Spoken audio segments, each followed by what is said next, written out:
Okay, let's run through that once again. So we'll invert it when it's over there, we'll carry it over here, and then we have to kind of... So because the canopy is a little big, awkward, and kind of heavy, and there's only the two of us, I thought it appropriate that we take and kind of do a walkthrough as to how we're going to put the canopy on top of the tank. Okay. So you think it'll sit here okay? I think so. And so now that we know what each other's going to be doing, it'll make things a whole lot easier and a whole lot safer too. And in addition to, I guess once we get it inverted, we can flip those cords up on top. Yeah. You want to take the I kind of twisty things, or there's enough room to flip it around? Okay. And this is the end, this will be... This is the end that's going against the wall. The last thing you want to do away from home is hurt yourself. I can remember about 15 years ago, I did a 2,500 gallon aquarium on the island of Bermuda. And the second day of 9 days I was there, the homeowner's dog bit me in the hand. I ended up with stitches and sitting in some Bermudian hospital, terrified, thousands of miles away from home. It's not a comfortable feeling. So in this case, you do want to take steps to make sure that you're always knowing what you're doing. So let's go ahead and lift this up on top of the tank and keep moving forward.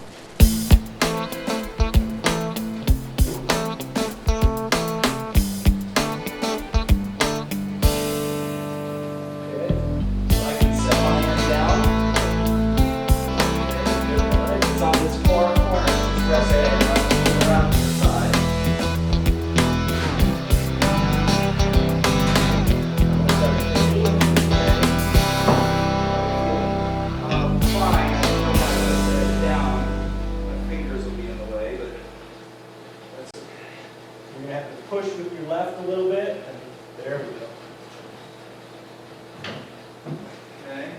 Hold on 1 second. Down here. Ooh, that might be there, huh? Yeah. Is that it? And voila, the tank is now crowned. Check this out. These are the gull wing style canopy lids. Each side, the face as well as a portion of the top, pivots up. This allows access from both sides as well. It also doesn't interfere with the metal halides in the center of the canopy.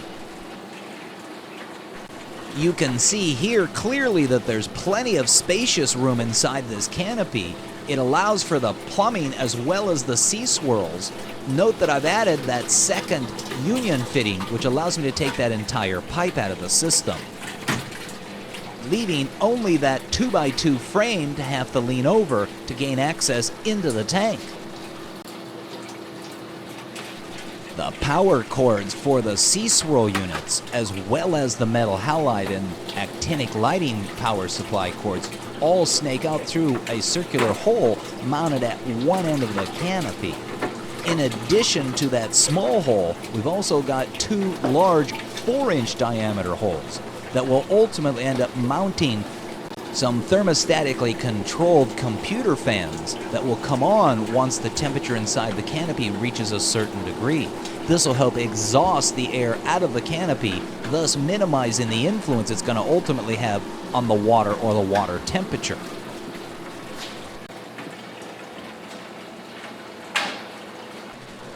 For safety's sake, you can see that we've positioned the ballast or those large transformers for the metal halides on a shelf over the top of the tank. This will keep the heat from those ballasts away from the aquarium. We've gone ahead and threaded the metal halides and the fluorescent lamps into their sockets. We're now ready to turn them on. We're going to start first with the actinic lighting.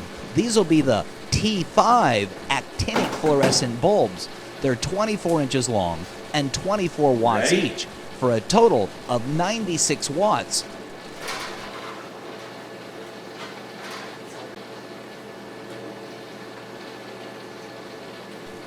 This is what 96 watts of actinic lighting over the top of a 30-inch tall tank looks like. It would be inadequate by itself to illuminate a coral reef tank. In this case, I've added it for two reasons. One, it adds a richness to the color of the tank. And two, it does provide a dusk-dawn portion of lighting for the system. And three, this is an additional benefit, there are photosynthetic benefits as a result of this particular spectrum. Now, the metal halides are not a fluorescent type of lamp. They are an incandescent bulb, and as such, they take a little bit longer to warm up. So sit back and watch as these 750 watts or three 250-watt metal halides slowly begin to illuminate the tank. Note the shift in color change as they begin to brighten up.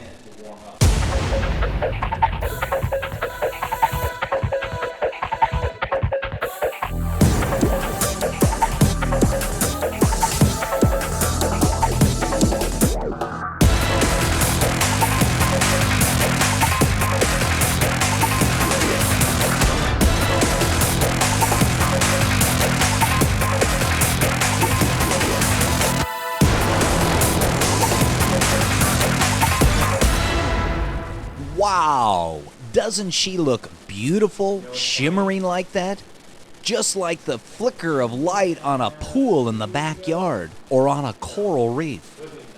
These bulbs are referred to as 10,000 K. The K stands for Kelvin. It's a reference to color temperature. The lower the number, the redder or warmer the color of light. The higher the number, the bluer or cooler color of light. Again, this is 10,000 K. Natural daylight is approximately 5,500 Kelvin. Much yellower. Note here the white-blue type of look. So we've got the lighting system running. You can see there's three 250-watt, 14,000 K metal halides on top of the tank. There's also four of the T5 high-output actinic fluorescents that give it that blue or that rich color. As you can see, those metal halides are not only overly bright, they also produce a crisp white-bluish light, very much like you were 20, 30 feet below the surface of the water at a coral reef. This should end up being pretty spectacular and certainly get corals literally trying to grow out of the top of the tank. And this tank is designed as an SPS or a staghorn coral reef tank. Once again, you can get a glimpse of the lighting system, the three metal halides and the four actinic fluorescent lamps, as well as the polycarbonate lids that are on top of the tank to help reduce the moisture or evaporation escaping from the tank. But once again, let's take a quick look here. Look how beautiful this looks. Not only the rock work, but the flicker of metal halide and the color of the light. This is a very attractive aquarium.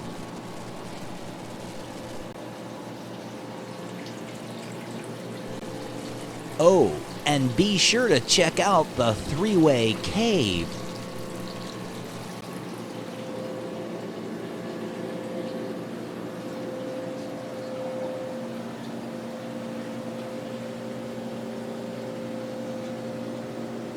And with the lighting in operation, we've now turned on the refrigeration unit that sits off to the side and yet above the aquarium so it can freely discharge its hot air into the garage section of the room, as opposed to re-influencing the aquarium itself. But keep in mind, as you add this type of lighting to the system, you will have a heat influence. If you don't use fans to try to exhaust that heat, eventually the heat goes right back into the aquarium water.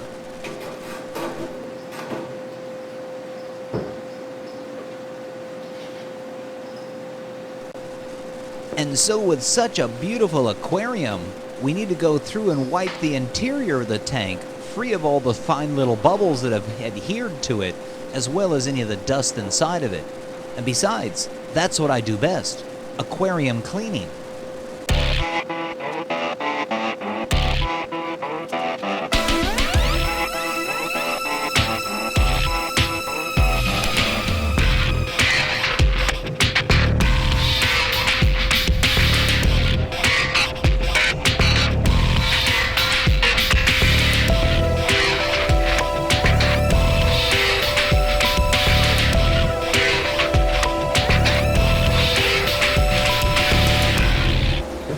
being the first exterior cleaning of the tank, we want to use an acrylic cleaner or polish made specifically for acrylic aquariums.